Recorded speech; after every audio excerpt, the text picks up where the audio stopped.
नमस्कार बंधुओं। समाज की, विशेष रूप से हिंदू धर्म की नींव जाति और वर्ण अव्यवस्था पर टिकी है। जो जितना निम्न जाति का, उसका उतना ही शोषण, अत्याचार, और जो जितना उच्च जाति का, वो उतना ही श्रेष्ठ। ब्राह्मणवाद हो या क्षत्रियवाद, दोनों में ही होड़ लगी है कि बहुजन यानी कि निम्न वर्ण पर कौन और कितना अधिक अत्याचार कर सकता है। वैसे यदि देखा जाए तो ब्राह्मणवाद ने तो मानसिक और आर्थिक तौर पर ही शोषितों, वंचितों का शोषण किया, लेकिन क्षत्रियवाद ने तो बलपूर्वक बहुजनों का शारीरिक, मानसिक एवं आर्थिक, अर्थात सभी तरह से उनका शोषण किया। और इस प्रकार का शोषण वर्तमान में ही प्रारंभ नहीं हुआ है।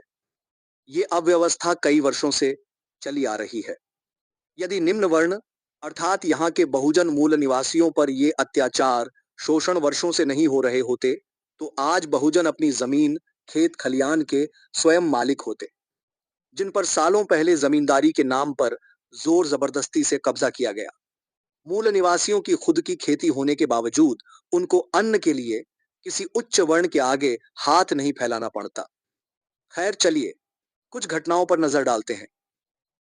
एक, फूलन देवी के साथ दुराचार करने वाले अपराधी लाला राम सिंह, श्री राम सिंह और अन्य साथी। फूलन की गोली मारकर त्याग करने वाला शेर सिंह राणा। दो, हाथरस में एक दलित बेटी की त्याग और दरिंदगी करने वाले आरोपी रामू ठाकुर, लवकुश ठाकुर, रवि ठाकुर और चंदन ठाकुर। तीन, महिला खिलाड़ियों का शोषण आरोपी ब्रिजभूषण सिंह। चार, उन्नाव कांड के अपराधी कुलदीप सिंह सेंगर। पांच, बस्ती में एक नाबालिग लड़की से सामूहिक दरिंदगी के बाद उसकी त्याग अपराधी कुंदन सिंह। छह, राज्यसभा सभा सदस्य के एक ऐतिहासिक बयान पर उनके घर का घिराव और धमकी देने वाले करणी सेना।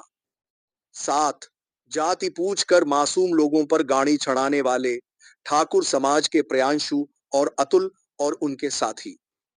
आठ, बनारस में पटेल समुदाय के एक छात्र हेमंत पटेल को गोली मारने वाला आरोपी स्कूल प्रबंधक का बेटा यजुवेंद्र सिंह उर्फ रवि, शशांक और किशन।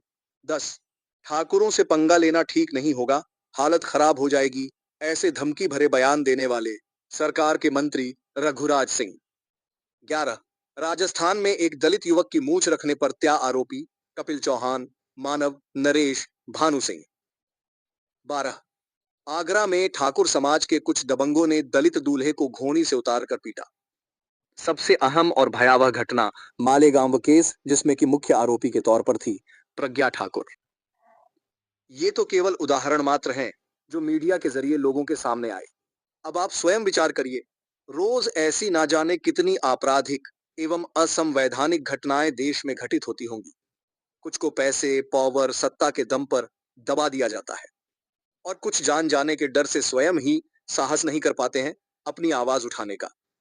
आपने गौर किया होगा कि ये जितनी भी घटनाएं हुई, उनमें शोषणकर्ता कथित तौर पर एक ही समुदाय के हैं। क्या ये केवल मात्र एक संयोग है, या वर्षों से चली आ रही जातिगत आधारित सामाजिक अव्यवस्था? हो सकता है कि ये आंकड़े गलत हों, लेकिन आप स्वयं ही विचार करें, मंथन करें और हमें उन आपराधिक घटनाओं से अवगत कराएं जिसमें निम्न जाति द्वारा उच्च जाति का शोषण और अत्याचार किया गया हो। अर्थात ऐसी घटनाएं जिसमें शोषित उच्च वर्ण रहा हो और शोषणकर्ता निम्न जाति का हो।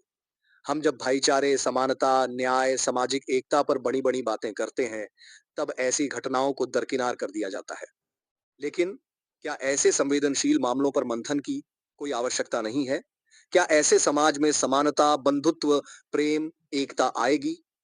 समाज का निर्माण जाति, वर्ण आधारित क्यों है? क्यों लोग जाति के नाम पर मारे जाते हैं? क्या ताकतवर का कमजोरों पर जातिगत अत्याचार न्याय संगत है? यदि ये सब न्याय संगत है, तो हम में और पशुओं में कोई अंतर नहीं। धर्म के नाम पर मारने वाले आतंकवादी कहलाते हैं, वहीं अगर जाति के नाम पर मारा जाए तो उसे आतंकवाद कहना क्या गलत होगा? हो सकता है कुछ लोगों को इस प्रकार के तथ्यों से परेशानी हो, लेकिन यदि वे वास्तव में बदलाव चाहते हैं तो न सिर्फ उन्हें सत्य को स्वीकार करना होगा, बल्कि इसमें सुधार भी करना होगा। तब जाकर समानता, एकता, बंधुत्व, भाईचारा जैसी बड़ी बड़ी बातें साकार हो सकती हैं।